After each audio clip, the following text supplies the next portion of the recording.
Amém. Irmãos, hoje também, este tempo de Santa Ceia,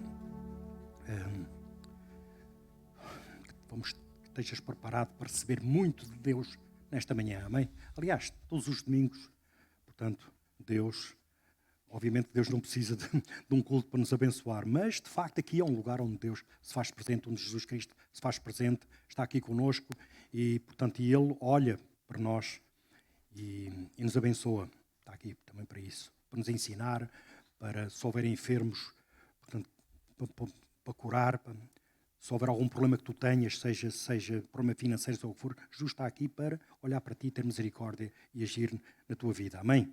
Mas nós temos aqui com uma postura, seja qual é o problema que tu estejas a passar, seja o que for, nós temos aqui para duas coisas. Primeiro, para adorar o Senhor, diga adorar a Deus. E outra coisa, de facto, é que quando nós adoramos a Deus, a adoração e o louvor atrai a presença de Deus. Deus habitará nos louvores, habita nos louvores do seu povo. Quando a igreja se levanta e adora e louva, Deus vem, faz-se presente.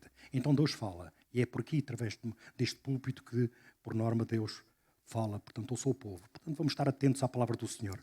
Por isso, eu ia pedir, por gentileza, que tu abrisse a tua Bíblia, lá no Evangelho de Lucas, e vamos ao capítulo 13, e vamos ler do 6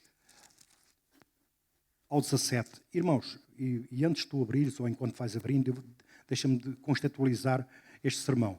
Como eu disse, a última vez que eu ministrei, penso que foi para aí há 15 dias, eu disse que Deus tinha-me dado uma palavra sobre intercessão. E nos últimos dias, nos últimos tempos, meses, é isso que eu estou a ensinar. Aliás, que Deus, essa palavra sobre intercessão, que é muito importante, como disse, para a igreja, de facto. Deus busca intercessores e busca em cada um de nós um intercessor. E um intercessor, e nós pregamos aqui uma intercessão que muitos chamam intercessão profética, eu chamo-lhe intercessão total, e já expliquei por isso.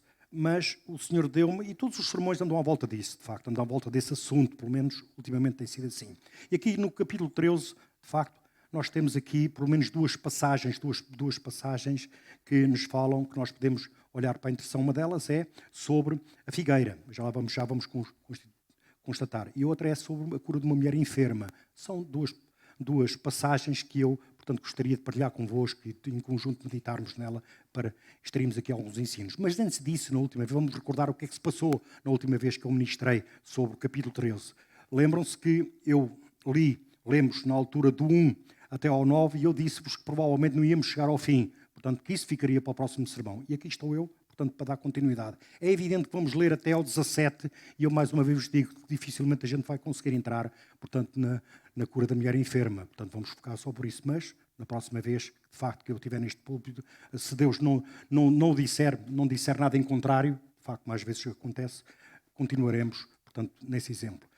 Mas na última vez que eu ministrei aqui sobre este assunto, nós vimos do capítulo 1, do versículo 1 ao versículo 9. E aí vivemos a condição o foco portanto, dessa passagem é a situação de todos nós, de toda a gente. Crédulos e incrédulos, de toda a gente. Toda a gente, de facto, nasce com um caminho, isso vai ser duro, mas é bom para te lembrar. Todos nós, quando nascemos com um caminho já traçado, que é o caminho do inferno. Isto é duro dizer, mas é um facto. Portanto, isso é um facto. E nós não podemos desassociar-nos disso. Dir-me aí as crianças. Bom, as crianças é uma questão especial, não é? Enquanto estiverem quando não atingirem a idade da razão, é evidente, se forem para a glória, vão diretamente aos braços do Senhor Jesus. É isso que eu prego, é isso que nós aqui na igreja pregamos. Mas após a idade da razão, há uma coisa que tem que acontecer, a pessoa tem que nascer de novo, porque se não o fizer, de facto, vai parar àquele sítio. Portanto, ou seja, esta palavra o que diz, Jesus o que diz é isso mesmo. Todos nós temos uma necessidade de arrependimento. Diga arrependimento. E aqui, de facto, nessa passagem, nós vimos dois episódios. Naquele tempo, como eu vos disse, a internet e as notícias e a TV da altura, digamos, se quisermos lá, a CMTV da altura, não é? Portanto, não havia. Então as desgraças eram contadas de boca a boca. Então foram ter com Jesus e disseram, olha, já viste aquele malandro do Pilatos, como vós ouviram, que portanto matou aquela gente toda, os galileus, e mostrou os sangues dos sacrifícios, aquela crueldade. Então todos ficaram na expectativa que Jesus fizesse um sermão a condenar Pôncio Pilatos, ou a dizer outra coisa qualquer, seja lá o que for. Mas Jesus disse, não, é irrelevante. O que interessa é de facto é que se vocês não se arrependerem, certamente perecerão. Se vocês não se arrependerem, vocês morrem. E morrem aqui, esta morte está aqui, não é uma morte física, uma morte eterna. Portanto, a seguir, eles contam, a seguir é o próprio Jesus que traz. E aqueles que morreram na Torre Siloé? A Torre Siloé, estavam lá, não sei, com uma série de pessoas, e a Torre Siloé, por qualquer motivo, portanto, ruiu. E houve para aí umas 17 ou 18 pessoas que morreram. De facto, ele foi uma desgraça, de facto. E disse, e mesmo aquelas pessoas que morreram debaixo da Torre de Siloé, de facto, não eram mais pecadoras do que vocês. Porque naquele tempo, ainda hoje tem esse ensino que, portanto, as pessoas que estão debaixo do juízo de Deus são aquelas pessoas que são mais pecadoras que os outros. Dizem assim, bom, um terrorista merece mais condenação do que um não terrorista, digamos assim. Não esqueces, para Deus isto... Portanto, se não houver arrependimento, vai tudo parar lá aquele sítio, seja terrorista ou não terrorista. Portanto, seja o que for.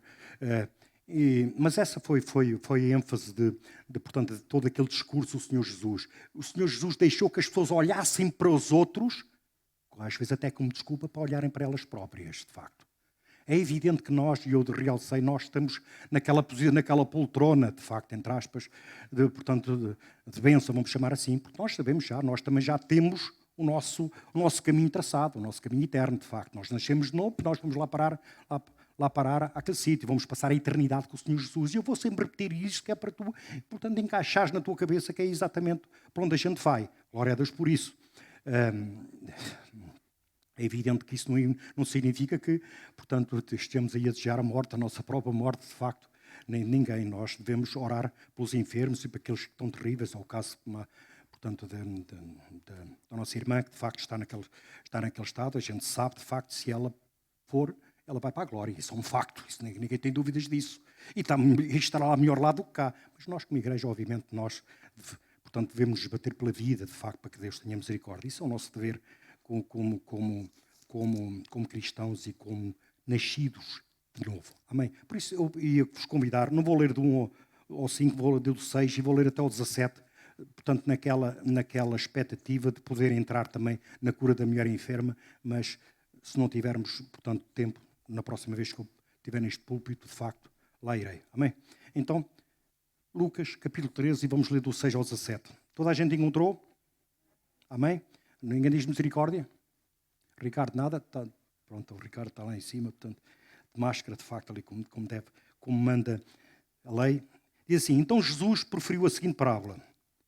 Certo homem tinha uma figueira plantada na sua vinha e, vindo à procura de fruto nela, não achou.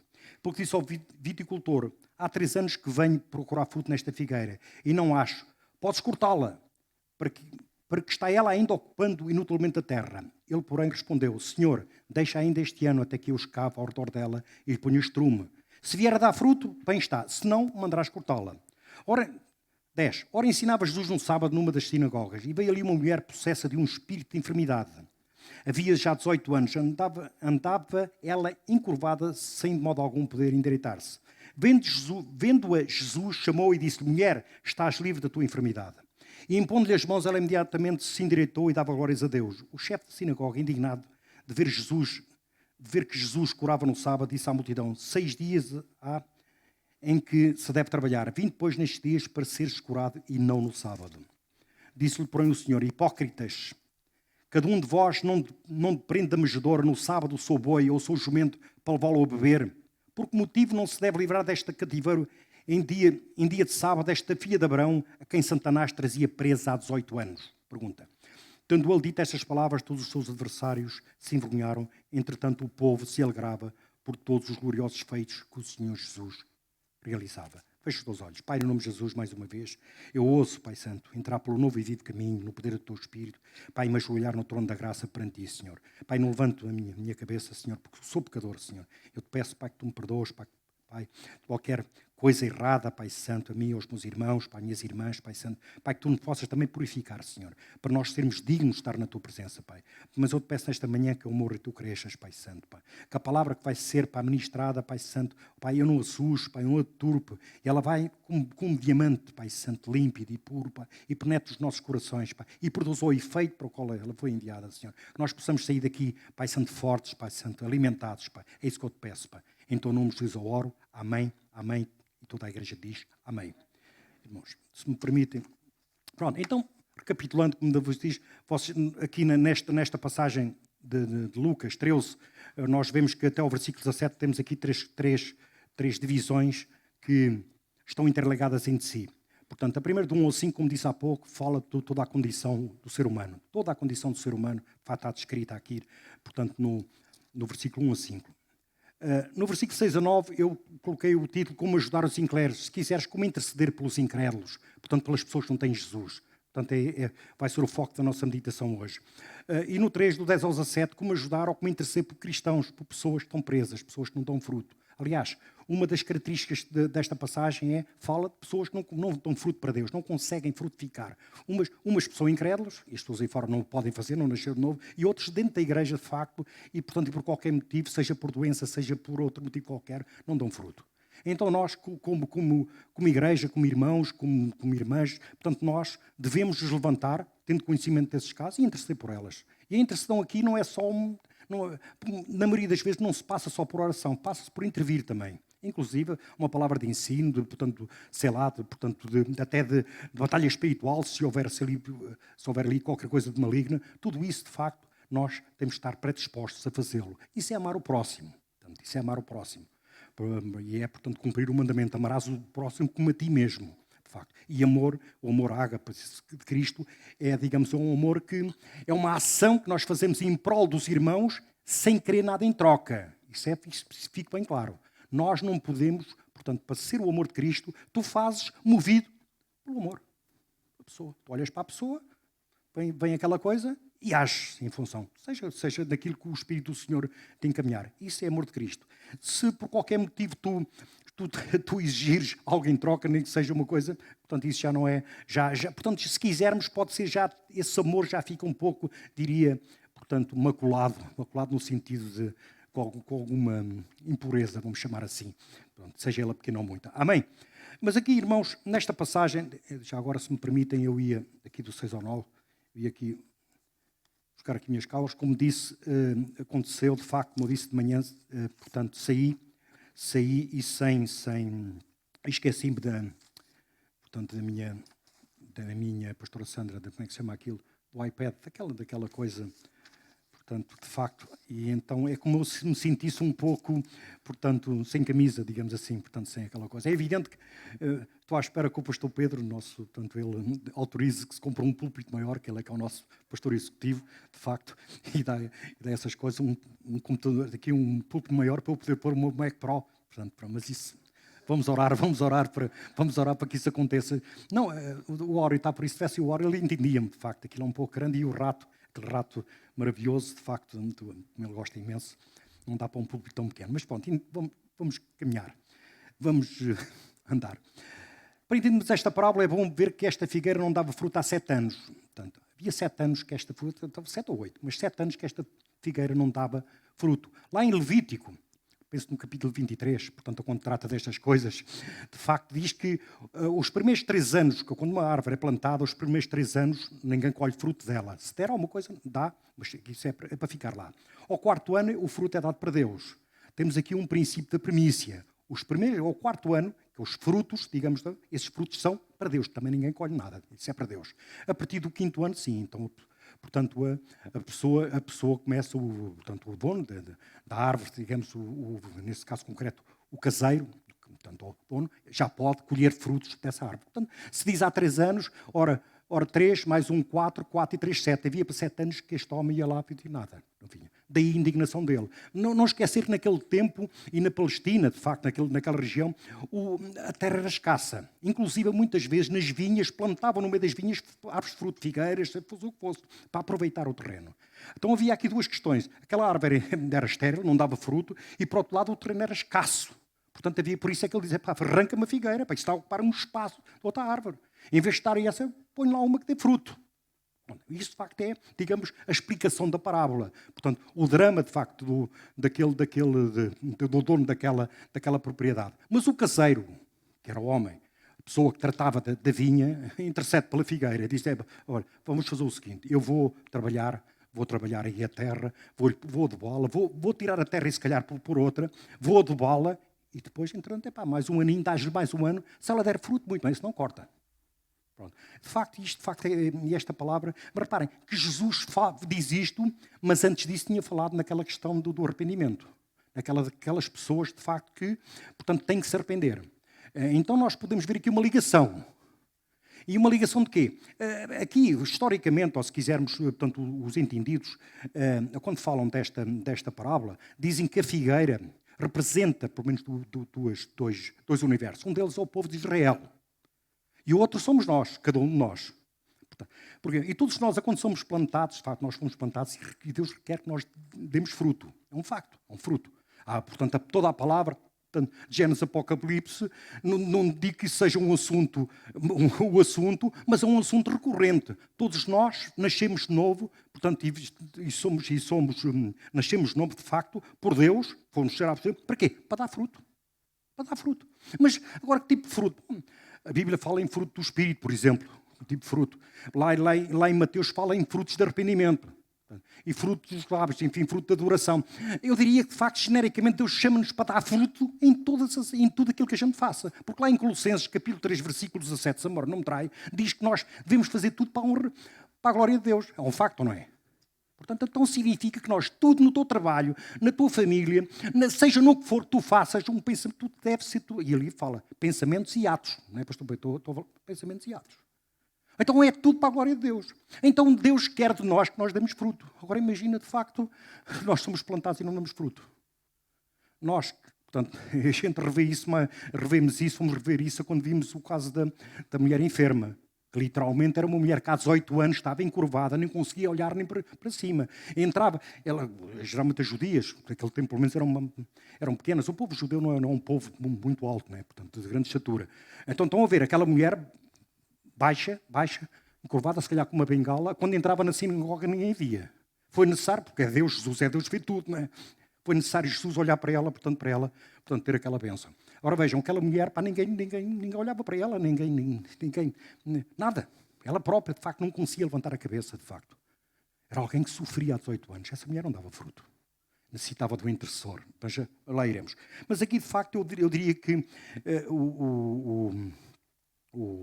o âmbito aqui, portanto, são incrédulos, estão aí fora, de facto, que, dado que Deus criou o homem à sua imagem e semelhança, também criou toda a gente com a expectativa de dar fruto.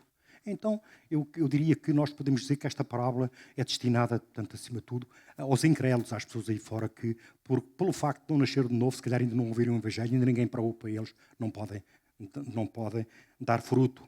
Mas já agora, que esta parábola também pode ser e é aplicada, portanto, à questão de Israel. Reparem, Deus, há 40 anos, há 400 anos, quando Jesus vir que Deus não falava com aquele povo. Então Jesus veio. Primeiro veio João Batista para preparar o caminho de Jesus, mas Jesus veio. E durante 3 anos, portanto, Jesus apelou para aquele povo se arrepender. Pregou, portanto, chorou, portanto, inclusive sacrificaram-no, de facto. 3 anos, de facto. É evidente, de facto, que aquilo é uma figueira. Portanto, estava ali plantada, de facto, plantada, e não dava fruto. Mas, de qualquer das formas, deixa-me dizer-te o seguinte.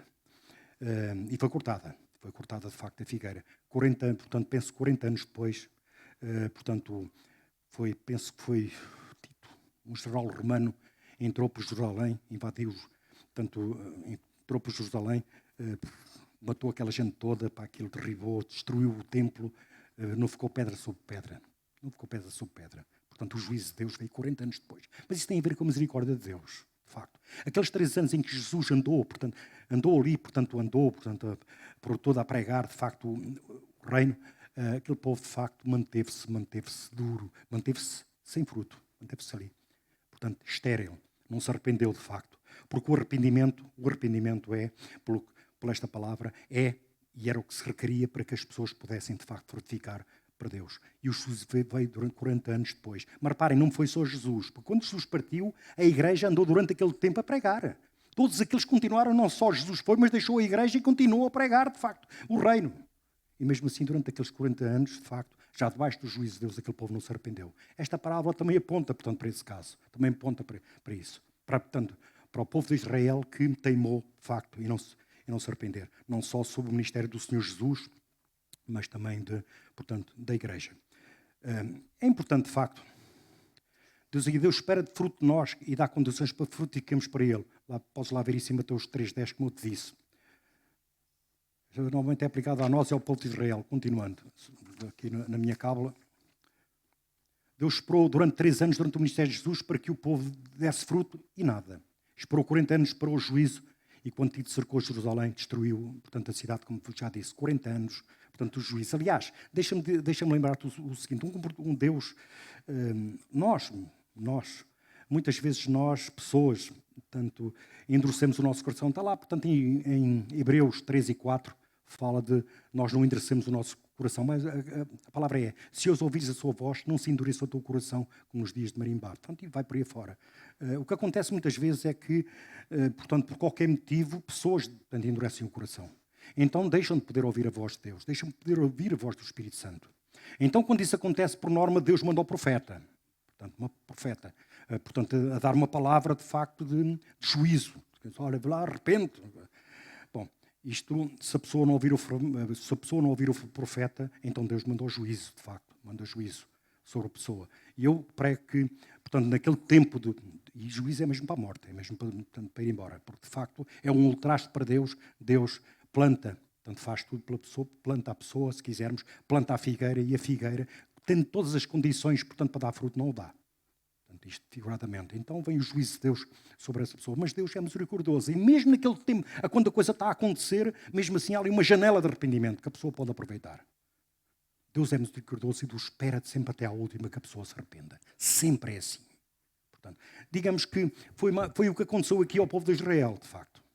Portanto, veio uma palavra de juízo, corta a figueira. Mas enquanto corta e não corta, Deus esperou, ainda assim Deus esperou. E neste caso concreto, 40 anos, de facto, para que a coisa, portanto, mudasse. E não mudou, de facto. Então veio o juízo, como vos disse lá naquele tempo. Mas, irmãos, eu gostaria, de facto, de ter aqui uma palavra que é esta palavra, queria aplicá-la, de facto, às pessoas aí fora. Às pessoas que não podem dar fruto. É impossível dar fruto. Porque nós só damos fruto, só pode dar fruto para Deus o Filho de Deus. Então há uma condição para que tu deis fruto. Tenhas sido regenerado por Deus. Tenhas nascido de novo, como eu costumo dizer. Há uma regeneração, uma mudança. Ou seja, portanto, para que nós possamos ganhar a eternidade é necessário que todos nós nasçamos 2 vezes, biologicamente e do alto. Portanto, lá em João 3, Jesus diz para Nicodemos que ele tinha que nascer do alto. Amém? Portanto, nós nascemos do alto. Toda a gente, quem é que nasceu aqui do alto, pode fazer assim, eu nasci. Até podes virar para o teu irmão, eu nasci do alto. Exatamente, quem me concebeu foi o Espírito Santo. Podes virar para o outro e diz assim com uma convicção que aquela fé é verdade. Quem me concebeu foi o Espírito Santo. Amém. Muito bem. Mas, irmãos, segundo o que está aqui nesta parábola, portanto, como é que nós devemos lidar com os incrédulos? Dir-me-ás. Portanto, pregar o Evangelho. Sim, de facto, sim. Isso é um ponto dele. É um ponto fundamental que tu ores, que tu pregues o Evangelho. É para isso que nós temos. O Evangelho diz lá em Romanos que é o poder de Deus para a salvação de todo aquele que crê. Primeiro do judeu e depois do grego, ou seja, para toda a gente. Naquele tempo, Paulo dividiu as pessoas em 2 grupos, os judeus e o resto. Aquele ali, portanto, grego é no sentido figurado. É para toda a gente. O Evangelho é o poder de Deus, portanto, para a salvação de todo aquele que crê. Todo aquele que crê. Isso é fundamental. E esse Evangelho, essa mensagem do Evangelho, és tu e eu que a temos. Tu tens esse poder aí, portanto, tens esse poder para poder intervir, para poder uma pessoa qualquer aí fora, poder dar fruto. O que acontece muitas vezes é que nós temos esse poder, mas não o usamos. Porque nós somos impassíveis, digamos que nós não nos preocupamos muito com os outros. Essa é a questão. Nós passamos alguns por familiares nossos. Eu estou farto de desarretar para isso. Às vezes familiares teus, tu sabes que estão a ir para o inferno e tu não te preocupas. Nem uma oraçãozita. Nem um testemunho. Nada. Ficas impassível. Às vezes tens pessoas na tua família que não têm Cristo a passar enfermidades e tu ficas ali para onde também. Deus, que seja feita a tua vontade. Sim, claro. Deus não deixa que a vontade dele não se faça. Mas ele espera alguma coisa. Portanto, alguma coisa de nós. Então espera que nós, no mínimo, a gente se preocupe, se interesse. E neste caso a intercessão, a oração, são coisas que de facto são ferramentas que nós temos. E neste caso, os incrédulos, nós temos outra ferramenta poderosa que é o Evangelho. E esse ministério foi-nos dado a nós. É uma responsabilidade nossa. Quando passa alguém por ti que não tem Cristo, é uma responsabilidade. Tu és responsável por aquela pessoa. Mas se eu prego o Evangelho e a pessoa não aceitar, isso não é um problema teu. O teu problema é pregar. Mas nós temos que vermos aqui uma palavra de ensino, se quisermos, para como é que nós devemos lidar, de facto, com esse tipo de pessoas. Principalmente também com os nossos familiares. Porque, como alguém pregou aqui, quando falou de sua família, disse que o nosso primeiro ministério é a família. A tua família é o primeiro ministério que tu tens. Todos nós temos um ministério. Portanto, Deus colocou-nos aqui, portanto, somos peregrinos, para sermos sal e luz. E para isso mesmo, e temos um mandato de pregar o Evangelho. Temos aqui esse mandato. Então, é como se Deus nos colocasse num determinado local, num determinado momento e nos desse uma multidão. Só é aquele pessoal que tu conheces, que não tem Cristo. Essa é a tua multidão. Quando Cristo estava na terra, ensinou-nos como é que a gente devia lidar com a multidão. Ensinou-nos. O que é que ele fazia? Primeiro pregava. A seguir, libertava, curava. E, portanto, agia em função das necessidades da pessoa. Ele provia, portanto. Lembram-se da multiplicação dos pães e dos peixes. Lembram-se disso. Portanto, é o que nós, de facto, nós somos imitadores de Cristo. Amém? Então, de facto, na nossa multidão, nós temos uma responsabilidade, de facto. Primeiro, portanto, pregar. Diga, pregar. Libertar. Conhecereis a verdade e a verdade vos. Então, a libertação, de facto, aí para as pessoas da batalha espiritual, portanto, a libertação vem pela palavra. Conhecereis a verdade e a verdade vos libertará. Qualquer ação de libertação, se quiseres, de uma pessoa que não passe pela pregação da palavra, portanto, isso não vai a lado nenhum. Isso fique bem claro. Porque é isso. Irmãos, e a seguir, portanto, curava. De facto, isso curava. Portanto, isso tens essas ferramentas. E diz lá, portanto, como é que se chama? Desculpem lá a minha memória, em Marcos 16, 15. Portanto, o que é que diz? O poder que tu tens. O poder que tu tens. Tens poder, portanto, para impor as mãos e curar os enfermos. Tens poder sobre os demónios. Tens poder sobre tudo. Quando tu te moves, então tu tens esse poder, é dado. Mas como é que eu sei? Movendo-te. Quando te moveres, o poder está lá. Isso é experiência própria, irmãos. Experiência própria. Está lá. Amém? Então vamos ter aqui quantos pontos? Deixem-me só verificar aqui. São os 4 pontos desta palavra. E vamos rapidamente, portanto, vê-los. Atenção, não há problema nenhum. Toda a gente está em células aqui, não está? Bem? Quem não estiver em células pode falar comigo, ou com alguém, ou falo com o pastor Reno, mas pode falar comigo, vai já para uma célula, porque depois isto vai ser tudo, como eu diria, descascado, passa a expressão, na célula, é óbvio, é um estudo de células sobre este assunto. Mas, irmãos, a primeira coisa que tu deves fazer por um incrédulo, por alguém que não tem Jesus, é muito simples, tendo em conta a primeira parte aqui desta passagem, é orar por ele. E orar por quê? Qual deve ser a tua oração? É muito simples. Tu deves orar para que ele não seja ceifado prematuramente. Jesus diz que, olha, toda a gente tem que se arrepender. Toda a gente está sujeita a morrer. Toda a gente está sujeito a levar, portanto, uma torre de Siloé em cima. Toda a gente está sujeita a morrer num ataque terrorista. Toda a gente está sujeita a isso tudo. Toda a gente aí fora está sujeita a morrer. Mas o problema aqui, de facto, não é a pessoa morrer. É para onde é que ela vai. Então, a primeira coisa que tu deves orar, mas finca-me, Deus, não deixe que essa pessoa seja ceifada antes de poder ter a oportunidade de dar frutos para ti. Isso deve ser o motivo da oração. Quando às vezes estou a orar para pessoas no hospital, algumas incrédulos, e vou lá e oro. E digo para a pessoa, olha, eu não estou aqui, portanto, para te visitar. Visitas, tens aí muito que faço, eu venho aqui para orar por ti. E a minha oração por ela, a primeira coisa que eu oro, se ela não tiver Jesus, é para que Deus não a ceife, sem me dar a oportunidade de poder pregar para ela, eu ou alguém. Isso é a minha oração. Não estou nada preocupado com a doença da pessoa. Isso choca? Não. É uma questão de prioridades. A prioridade é que a pessoa ouça. É que a pessoa, portanto, tenha pelo menos a possibilidade de poder dizer eu vou lá para cima ou não vou lá para cima. Isso é o Evangelho. Então o primeiro ponto que tu deves orar por ela é para que a pessoa não seja ceifada prematuramente. Estão comigo? Bom, já disse.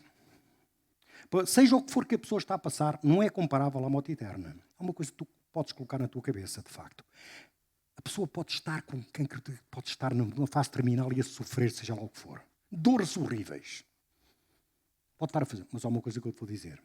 Isso não é comparável, portanto, à morte eterna. Se ela for lá parar àquele sítio, ela vai passar uma eternidade, portanto, com 100 ou 1000 ou 500 mil vezes pior daquilo que está a sofrer. Portanto, quando tiveres que te bater pela pessoa, bate pelo certo. Prioridades. que a pessoa não seja ceifada. Deus, eu te peço e te imploro que este homem, que esta mulher não seja ceifada antes de poder, portanto, antes que eu possa pregar para ela. Essa é a primeira coisa. Como é que tu intercedes por um incrédulo? Ora, para que a pessoa possa ouvir um evangelho. Agora, há aqui um aspecto. Já agora, aqui no ponto, as promessas de proteção e cuidado são para os filhos de Deus. Todos os outros estão sujeitos à ira de Deus. Portanto, é nesse aspecto. Repara, há aqui um aspecto que tu tens de entender que também isso vai cultivando a tua identidade. Quem és tu?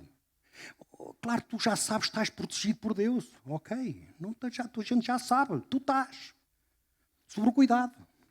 O Senhor é meu pastor e nada me faltará. Ou então todo aquele que habita no esconderijo do Altíssimo. Então, já sabes. Portanto, pelo menos essas duas palavras, até sabes isso de cor. Uma coisa que eu não consigo decorar, mas tu consegues. Sabes isso tudo. Deus cuida de ti. Nesta pandemia não tenhas problema nenhum. Desde que cumpras as regrazinhas, não entendes o Senhor teu Deus, Deus vai-te proteger da pandemia, vai-te proteger do vírus. Ele não entra contigo. Esquece. Porquê? Porque Deus te protege. E se Deus te ama, isso foi o que Deus me colocou no meu coração. E se tu fores virusado, eu desviruso. Põe e tira. Portanto, tu pões e ele tira. Ponto final. Pronto. Isso tu sabes. Mas as pessoas aí fora não estão debaixo deste cuidado. As pessoas são inimigas de Deus. Estão de costas voltadas para Deus. Elas não têm esta proteção. A única coisa que as pessoas contam é com a tua intercessão. Tu és a única pessoa, de facto, se quiser, tu, os cristãos, não é? Pode, de facto, fazer algo para aquela pessoa. Portanto, a primeira coisa, orar para que não sejam ceifadas prematuramente. Está bem? Ponto 2. Aqui no versículo 8b está assim. Ele, porém, respondeu, Senhor, deixa ainda este ano até que eu escava ao redor dela e lhe ponha o estrumo. Bom, tu estás a orar, de facto, para que a pessoa não seja ceifada prematuramente e que, para quê? Para que possa ouvir o Evangelho, para que possa ter a oportunidade de dar frutos para Deus. Esse é o teu motivo de oração. Mas há um aspecto que eu te quero lembrar, a quando tu oras a pedir algo a Deus. Portanto, isto às vezes é uma coisa simples, toda a gente sabe. Toda a gente sabe, ou pelo menos diz que sabe, mas geralmente há pessoas, a maioria das pessoas não ligam muito a isto. É quando tu pedes algo a Deus, tu tens de estar disposto a envolver-te na solução. Eu vou repetir. Quando tu pedes algo a Deus, tu tens de estar disposto a envolver-te na solução. É isso que, de facto, tu olhas para os milagres do Senhor Jesus e vês sempre um envolvimento. Pega na tua cama e anda. Não é? Sempre tens de estar disposto a pedir, portanto, a envolver-te na solução. Se tu estás a orar por alguém para que Deus não aceite prematuramente, para que ela possa ouvir o Evangelho, então tu tens de estar disposto, no mínimo, a pregar para ela.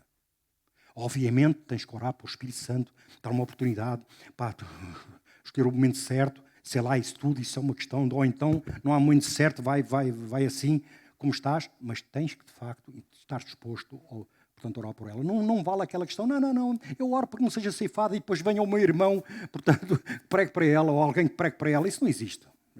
Então não ores. Isso, de facto, é um princípio, de facto. Portanto, aliás, é um princípio básico de intercessão, se quiseres. Por definição, é ora mais a ação. Quando oramos pedindo algo a Deus, devemos estar dispostos a nos envolver na solução. Isto é um princípio geral. O que acontece muitas vezes é que nós esquecemos deste pequeno detalhe. Repara, de facto, que eu volto a insistir numa coisa para tu não pensares que eu estou aqui, de facto, portanto, a cobrar algo de ti. Nada disso. Para mim, de facto, tu estás como eu. Então, o nosso destino está traçado. Aquilo que eu estou, portanto, digamos, vem ao meu coração é que nós nos preocupemos também com os outros. Nesse caso, com o pedido de compaixão, que amemos o próximo. Dado que nós já temos o nosso futuro assegurado, Deus nos ama, Deus amamos a Deus, de facto temos isso tudo, estamos abençoados, então, portanto, nós podemos dispor o nosso tempinho para olharmos para os outros, interceder por eles, por os incrédulos, portanto, pregar para eles, orar por eles, para fazer algo por eles. A intercessão implica sempre uma resposta da nossa parte, sabendo, claro, que a solução vem sempre de Deus. Isso fica bem claro. Se tu estás a pedir um milagre a Deus, tu tens que entender que a solução do problema vem sempre dele. A questão de tu te envolveres tem a ver com outras coisas, mas a solução do problema tem sempre Deus. Sem Deus, nada pode acontecer. Nós vamos ver já aqui na questão da pregação do Evangelho, vamos, portanto, mais uma vez relembrar isso. Ninguém é salvo porque quer ser salvo. Ninguém é salvo porque, portanto, faz coisas para ser salvo. Nada disso. Ninguém pode fazer algo, seja o que for, mover uma palha para a sua salvação. Se tu tens uma raiz católica, de facto, portanto, vieste lá, tiveste esse ensino. Nós temos que fazer bem aos pobres, nós temos que fazer bem, e depois temos que ser batizados, e depois temos que fazer o crisma, de fazer não sei o e depois, no fim, a extrema unção. Portanto, para a salvação. É todo aquele espaço, esquece, isso é mentira. Isso não existe. Ninguém pode mexer uma palha, portanto, para a sua salvação. A salvação é um ato exclusivo de Deus. A única coisa portanto, que nós podemos fazer pela salvação é pregar o Evangelho. O resto é com Deus. Agora, há um aspecto que eu sempre lembro à pessoa. Portanto, a mensagem do Evangelho pode ter dois desfechos. Um deles é a pessoa, é vida eterna. Outro é juízo. Portanto, para que a pessoa tenha, toda a gente, eu prego isso, que toda a gente tem uma oportunidade de ser salva. Portanto, de ouvir o Evangelho e poder. Toda a gente tem isso. Toda a gente. Seja para revelação específica, se quisermos, seja para revelação geral, todos, portanto, tiveram uma oportunidade, portanto, para a salvação. Portanto, isso que fique bem claro. Portanto, a intercessão implica sempre uma resposta da nossa parte, sabendo, claro, que a sua vem sempre de Deus. Ponto 3. Já agora o ponto 1 é o quê?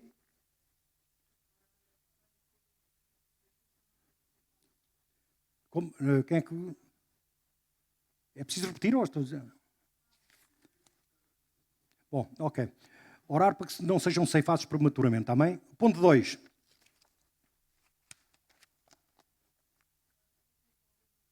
Muito bem. Então vamos ao ponto 3. Há uma coisa, de facto, que nós temos deste processo de evangelismo. Isto também é bíblico. Podes ver lá isso em Lucas 10, amor. Lucas 10, sim. Quando Jesus envia aos 70. Tens aí uma linha, portanto, em que Jesus nos ensina a lidar com os incrédulos. Portanto, a primeira coisa que eu colocaria, portanto, é tens de estar disposto a abençoar a pessoa. Isso é um facto. Aliás, segundo aquela linha que eu te disse, amém? Qual é a linha de Jesus? Prega, liberta, cura e provê. Mas, claro, a mensagem de Jesus é chegado o reino. Não é? Ele estava a introduzir o reino, de facto, naquela altura. E quando Jesus manda aos 70, o que é que ele diz? Portanto, se entrares numa casa, se lá houver um filho da paz, não é pastor Eliseu. Que a tua paz fique sobre esse filho. Portanto, come do que tiver à mesa, comunhão, portanto, convive com as pessoas, não seja esquisito. Portanto, se te puserem lá, portanto, uma paella, como aqui há uns anos me apresentaram lá em Espanha, que aquilo até cabelos lá tinha, mas não interessa, tens de comer do que põe. E o cozinheiro, com aquele calor, de facto, todo, em pleno verão lá da Andaluzia, suava, de facto, com o suor a escorrer-lhe pela bata do corpo e tudo. E depois a paella, a pastora Sandra, tinha um cabelo daqueles grandes lá, portanto, que aquilo eu fico um bocado de coisa. E houve alguém que me disse, portanto, o Lourenço, na altura, me dando, como posso comer? Claro, minha filha, estás aqui em missões, tens de comer. A gente põe para o lado e come. Portanto, você come daquilo que te colocarem. Come daquilo que colocarem na mesa. Diz cura os enfermos lá, abençoa a pessoa. E depois, no fim, termina como? E diz-lhe para ele que é chegado o reino, não é? Portanto, há todo aqui um caminho, de facto, de bênção. Tu tens de estar disposto a abençoar essas pessoas. Se a pessoa está a passar por uma enfermidade, está a passar, seja por o que for, tens que orar, portanto, para que a pessoa, portanto, seja curada. Inclusive, tendo em conta que estás nessa ação evangelística, tu impões a mão, como diz a palavra, e a pessoa é curada. O que acontece muitas vezes é que tu não assumes essa postura, de facto, e as coisas não acontecem, mas tens poder sobre isso. Tens autoridade para isso. Quando tu estás a mover-te, de facto, no ID da Grande Comissão. Está lá, portanto, o respaldo para isso, como já disse aqui, está lá em Marcos, no capítulo 16, versículo 15 em diante. Amém? Muito bem. Então, abençoa a pessoa. Aqui, se quisermos, aqui no versículo 8, está escavar ao redor, de facto. Escavar é tirar aquilo tudo, de facto. Escavar, o que é que estão a usar? Escava, está aqui alguém, portanto, de jardinagem. Posso dizer que escavar é o quê? É remover aquilo que está ali, que esteja a impedir, de facto, que a árvore dê fruto. Ou não é? Lá, se calhar, sei lá, espinhos, seja o que for, vai escavando e provavelmente, se calhar, vai pôr lá uma terrazinha melhor, não é? Uma coisa assim. Já muita tuba, o que foi assim. Eu vou escavar, vou remover tudo aquilo que possa estar a impedir a árvore frutificar. E depois a seguir, portanto, se quiser, é estar disposta a abençoar aquela pessoa. Seja com cura, vê qual é a necessidade que tu tens, qual é o teu problema, saúde, seja o que for, ora por ela, ora para aquela necessidade da pessoa, abençoa a pessoa. Outra coisa que é importante, de facto, por vezes aquilo que impede também as pessoas de virem a Cristo é o inimigo, o diabo. Por isso é que Jesus primeiro pregava, libertava. Portanto, quando tu estás numa situação deste tipo, tu tens de ter a consciência de ficar bicho por ali. O dono daquela pessoa não é Cristo, não és tu, é o outro. Não, lá em cima, é o lado de baixo. Portanto, ao lado de baixo. Esse é que é o dono da pessoa. Portanto, para ti lá tu tens que amarrar o valente, como diz a palavra. Portanto, isso, ali tens que entrar na batalha, tens de ter essa consciência. Eu creio que, de facto, quando fala aqui na parábola que tirar tudo aquilo que impede, uma delas portanto, envolve a batalha espiritual. Muitas vezes é aqui que a gente falha, muitas vezes. O inimigo vai se opor a qualquer ação de evangelização, sempre é assim. Ele vai sempre opor, quando tu estás na ação, ele vai se opor, sempre. Tu vais ter que lidar com ele. Amém? Pus aqui no ponto B, orar por um milagre para a vida daquela pessoa, identificar e orar por ela. E por último, ponto 4, prega o Evangelho. Eu creio de facto que o estrume, portanto que o estrume tem a ver com isto. É fazer, portanto é enriquecer toda aquela terra, enriquecer tudo de modo a que a pessoa possa dar fruto. E aqui eu creio, de facto, portanto, que isto aponta, portanto, para o Evangelho. E aqui gostaria, de facto, de relembrar aqueles 4 pontos que nós vemos aí naquele separador que nós pregamos, já há pelo menos 2 estudos de células, pelo menos 2 ou 3, em que eles são repetidos, em que nós repassamos a mensagem do Evangelho, porque o Evangelho tem uma mensagem, amém? Pronto. E geralmente nós pregamos essa nossa mensagem em 4 pontos. Até costumo dizer de uma maneira poética, 3 olhares e uma decisão. Estás a ver? Portanto, é exatamente isso. Porque, repara, se tu estás nesse processo de abençoar a pessoa, de lidar com os demónios, quando Jesus diz a tua paz fique sobre a pessoa, o que é que ele quer dizer com isso? Onde há paz não pode haver bicho. Portanto, essa é que é a questão. Concordas comigo? Portanto, de facto, essa paz é exatamente. Tens que primeiro, de facto, a tua paz tem que estar ali sobre aquele, neste caso, sobre aquela casa, sobre aquela pessoa. Não tem jeito de funcionar de outra maneira. Então, para quê? Para a cura, para a libertação poder, de facto, acontecer. Então, aqui neste caso concreto, e depois, lá no fim, como disse, neste diz que é chegado o reino. Aqui pregar o Evangelho. Ponha ao estrume, como diz aqui a palavra. A mensagem do Evangelho, a boa notícia, 3 olhares e uma atitude. Então vamos lá recapitular isto. Mas lá à frente vou dizer que, quando tu pregas a boa notícia, a primeira questão é que tu tens que lembrar a má notícia. Porque só existe a boa notícia porque existe uma má notícia. Bom, e já vamos ver qual é a má notícia. Mas o Evangelho começa sempre por lembrar à pessoa da obrigação dela. É porque a palavra de Deus diz lá em Romanos, no capítulo 1, versículos 18 em diante, que toda a gente, olhando para as coisas criadas, é obrigada a discernir, portanto, que Deus existe. E que, se quisermos, que Ele é santo, que Ele é juiz, tudo isso, os atributos básicos, passa a expressão de Deus, portanto, são conhecidos. Olhando para quê? Para as coisas criadas. Portanto, toda a gente é indesculpável, seja em como for, portanto, em relação à existência de Deus. A essa revelação nós chamamos a revelação geral. Todo o ser humano, de facto, tem. Obrigado, portanto, a acontecer. Outra coisa que todo o ser humano tem é a lei gravada no seu coração. Deus grava a lei, o que é certo e o que é errado no coração da pessoa. Portanto, toda a pessoa, ao pecar, ela sabe que aquilo está errado. Portanto, de facto, a pessoa sabe isso tudo. Portanto, é relembrar a pessoa, olha que Deus é santo, Deus é justo, Deus é amor. E, portanto, como Deus é juiz. E, portanto, isso há só o certo ou o errado, então alguém vai servir de juiz. Portanto, a pessoa que fizer o errado, a pessoa vai ser condenada. Toda a gente sabe isso. Toda a gente tem uma percepção disso. Inconscientemente, a pessoa sabe muito bem que quando faz algo errado, aquilo carece de castigo. É só lembrar às pessoas. Muitas vezes, de facto, tem-se tirar coisas dali que é para a pessoa, de facto, encarar essa coisa. Portanto, é lembrar quem Deus é. E, acima de tudo, que Deus é santo. E é quando a pessoa encara Deus como santo, a pessoa, isto é o primeiro olhar para Deus, diga, olhar para Deus. A pessoa olha para ela própria e olha o estado lastimável, de facto, em que ela está. Ela vê que é pecadora. Ela vê que é merecedora de tanta ira eterna. Ela entra em desespero. Porque em face de um Deus santo, e nós temos exemplos destes na Bíblia, a pessoa fica completamente desgraçada. Em desgraça, completamente. Sei lá como é que a pessoa fica. Fica mal. A pessoa foi criada à imagem de Deus, mas devido ao pecado está em rebelião intencional e pecaminosa contra Deus. Logo condenada ao inferno, que é a má notícia. E a pessoa tem que ouvir isto. Muita gente, portanto, evita falar nestas coisas. É evidente falar na questão da condenação interna. Não, mas para dar-se a boa notícia, tu tens que falar na má notícia. Tu tens que dizer à pessoa, olha, se não acontecer, se tu não te arrependeres, tu vais para o inferno. Agora, irmão, É evidente que eu entendo que essas coisas, por vezes, não são dadas assim, desta maneira assim, seca, como eu estou aqui a fazê-lo. Mas o Espírito Santo vai te encaminhar. Não te esqueças de uma coisa, que nesta ação o Espírito Santo não te deixa só. Tu não estás sozinho. Tu estás debaixo do mover do Espírito. E é Ele que te vai encaminhar. Eu, nas pessoas que eu sempre evangelizei, e uma foi aqui há uns tempos, um sujeito, e tive para aí umas 2 horas a explicar-lhe estas coisadas todas, sempre preguei má notícia. Sempre disse, mas de caras, eu sou, nessas coisas, sou desbocado. Se não te arrependeres, vais para o inferno. E até hoje não vi ninguém ficar muito, digamos, a ficar muito zangado comigo por eu dizer isto. Nada. Antes pelo contrário.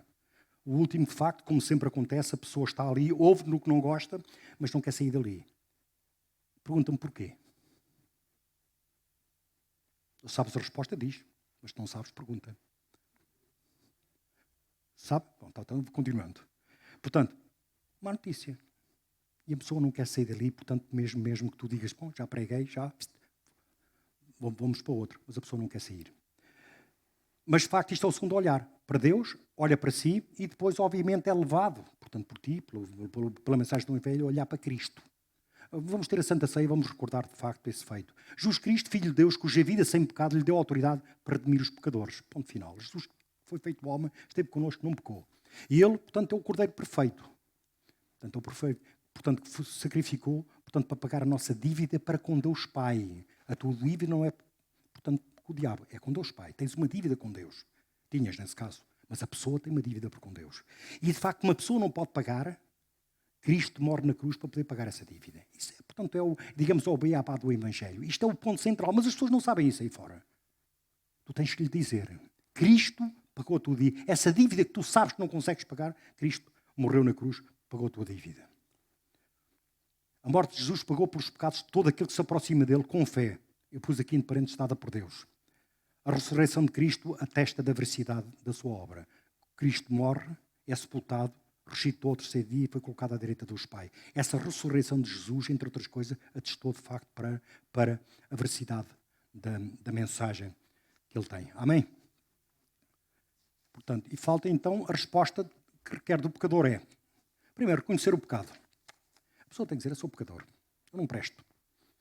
Isto aqui, de facto, então comparado com Deus, então isto fica difícil. A primeira coisa é reconhecer o pecado. Segundo, tem que se arrepender. O arrependimento, como já sabemos, é mudança de mentalidade. É a pessoa estava por um caminho e volta, portanto, 180 graus e vai por outro. A gente sabe disso.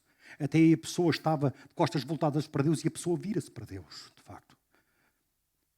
O terceiro ponto é fé. Fé em Jesus Cristo. Na morte dele, todo aquilo que ele fez, portanto, por nós. E por último, a única coisa que a pessoa tem que fazer no meio disto tudo, repara, com o reconhecimento do pecado, lá em João 16:8, quem é que dá a prova do juízo? É o Espírito Santo. Portanto, o juízo é o Espírito Santo é que, portanto, faz ver à pessoa, abre lá em João 16:8, não custa nada ir um pouco mais à frente, só para, também não é por mais 30 segundos. Diz assim, quando ele vier, o Espírito Santo, aqui ainda não tinha vindo, convencerá o mundo, a pessoa, do pecado, da justiça e do juízo. Portanto, quem faz esse convencimento não és tu. O Espírito Santo. Portanto, o reconhecimento do pecado é fruto, é obra do Espírito Santo na pessoa. O arrependimento, também a gente já sabe, está lá em Atos, também é dado por Deus. A pessoa não tem capacidade de se arrepender. A fé, já sabe, também é por Deus. Portanto, estes 3 primeiros pontos é tudo dado por obra de Deus. Reconhecimento do pecado, arrependimento e fé. É tudo dado por Deus. Por isso é que eu te disse que a obra de salvação não tem nada a ver contigo. Nada. Absolutamente nada. É Deus. Deus é que, portanto, tem esse poder, se quisermos. E é assim que a coisa está feita. É Ele, de facto. É que Ele olha, portanto, para o pecador e, portanto, e o salva. E o salva. Por essa razão é que, de facto, dizer que a pessoa, eu vou aceitar Jesus, isso é o maior absurdo que existe ao cimo da Bíblia, digamos assim. Não existe essa de tu aceitar Jesus. Já isto foi dito aqui, relembro. Ninguém tem capacidade para aceitar Jesus. Isso não existe. Se alguém disser isso... É curioso que há dias estava num estudo de células, depois pedi ao pastor Pedro para dar ali uma revisão daquela coisa, o pastor Pedro tinha lá um desvio a esta parte, ele chamou-me logo a atenção, pastor, não, é para ter razão, risca. Portanto, não, ninguém tem capacidade para aceitar Jesus. Ninguém. Isto fica bem claro. Isto choca-me tanto, pastor, mas é bíblico. Repara que tudo isto aqui é obra de Deus. Então o que é que a pessoa tem que fazer no fim disto tudo? Eu diria, no fim, é atestar da sua salvação. Atestar, testificar que foi salvo. A fé diz, eu criei logo, falei. Ou não é? Então o que a pessoa lá em Romanos 10:9, se quiseres, se com a tua boca confessares ao Senhor Jesus e creres que Deus o ressuscitou dos mortos, serás salvo. Portanto, a pessoa o que tem que fazer é declarar Jesus como Senhor e Salvador. É dizer, Jesus é o meu Senhor. Jesus é que manda em mim. Eu sou servo e Ele é Senhor. Isto é uma declaração que Ele faz no fim, de facto, da obra de regeneração já ter feito com Ele. É para nós sabermos que, de facto, essa pessoa, portanto, é nosso irmão. Vê só para terminar, devo dizer que, portanto, era o credo dos apóstolos, que nós já uma vez falámos isso sobre aqui. Mas este credo está lá em Romanos 9, é o credo mais antigo e mais curto da Bíblia. Credo, naquele tempo, portanto, os credos eram feitos para quê? Para a pessoa, portanto, em público, dizer a todos, eu sou de Jesus Cristo. Citava, nesse caso, o credo dos apóstolos, é aquele que eu conheço melhor, mas há outros credos. Mas este aqui, que é bíblico, de facto, é o mais antigo, se quisermos, e o mais curto. Eu declaro Jesus como Senhor e Salvador. E creio que Deus o ressuscitou dos mortos. O que essa pessoa está a dizer, eu sou de Cristo. Portanto, que é para identificar, de facto, os falsos dos verdadeiros. Isso é muito importante. É evidente que naquele tempo havia, porque a igreja estava a ser perseguida e havia regras técnicas, se quisermos, para os irmãos se identificarem. O peixinho era uma delas, de facto. Portanto, um desenhava metade de um peixe, a outra metade, então as pessoas iam comunicando dessa maneira, dizer eu sou de Cristo. Mas isto era, portanto, fora. Na igreja, era através de citar estes credos. Portanto, quando tu oras, dizes assim, eu creio, eu declaro, Jesus, tu és meu Senhor. E creio, tenho a certeza, a convicção, a certeza que Deus te ressuscitou dos mortos. Tu estás a declarar que és filho de Deus. Eu recomendo de facto essa oração, portanto, os meus discípulos, aquilo que eu sou, não te canses de ir dizendo isso, até para ti mesmo na oração, eu sou de Jesus. Até podes dizer isso, diz assim, eu creio que Jesus é o Filho de Deus e é o meu Senhor e creio que Deus o ressuscitou dos mortos. Muito bem. Mas agora deixa-me só para terminar, que há uma coisa muito interessante nesta parábola. É porque de facto tu não sabes o que é que aconteceu à figueira. Se vier a dar fruto, bem está. Se não mandarás cortá-la. A pergunta é, o que é que aconteceu à figueira? Essa aí pergunta-me lá, o que é que aconteceu à figueira? Pergunta. Não sei, irmão. Porque o problema não é o que aconteceu à figueira. Já viste que o problema não é o que aconteceu à figueira. O problema é o que aconteceu contigo. Pela segunda vez, Jesus não dá a resposta de que todos esperavam. O que é que aconteceu à figueira? Não é relevante. Não sabemos o que é que aconteceu à figueira. Ninguém sabe. A Escritura não diz. Mas isto é publicidade. Porque a pergunta correta não é o que aconteceu à figueira, mas sim o que é que acontecerá contigo. Lá fora, portanto. A pergunta não é o que é que, neste caso estamos a falar da intercessão, a pergunta não é a pergunta é o que é que vai acontecer com aquela pessoa. Essa é a pergunta. A figueira aqui é relevante. Porque, de facto, Jesus aqui nesta passagem vira todas aquelas perguntas, aliás, que as pessoas lhe fazem, Jesus não responde a elas, aliás, Jesus até responde com outra pergunta. Não, aqui não está em causa o que é que acontece com os outros, está em causa o que é que acontece contigo. Aqui não está o problema do que acontece com a figueira, está o que é que acontece contigo. Estas são as respostas de Jesus a uma pergunta que lhe faz. O que é que acontecerá? O que é que acontece às pessoas? Será que elas são mais pecadoras e vão todas para o inferno? Foi isso? Jesus nem responde a isso. Não, isso que está em causa acontecerá contigo. Se tu não te arrependeres, vais para o inferno. E aqui? E a figueira? Também não interessa. O que é que acontecerá comigo? Bom, é evidente que a nossa resposta, portanto, já está dada. Amém? Vamos ficar de pé, irmãos, e ficamos com esta palavra primeiro, de conforto, porque quando nós pregamos sobre estas coisas, nós, portanto, atestamos, a nossa convicção aumenta de quem nós somos. Filhos de Deus. Diz, eu sou filho de Deus. Claro, se fores mulher, diz, eu sou filha de Deus, como é óbvio, né? Portanto, fala no feminino. Muito bem. Portanto, vamos pedir.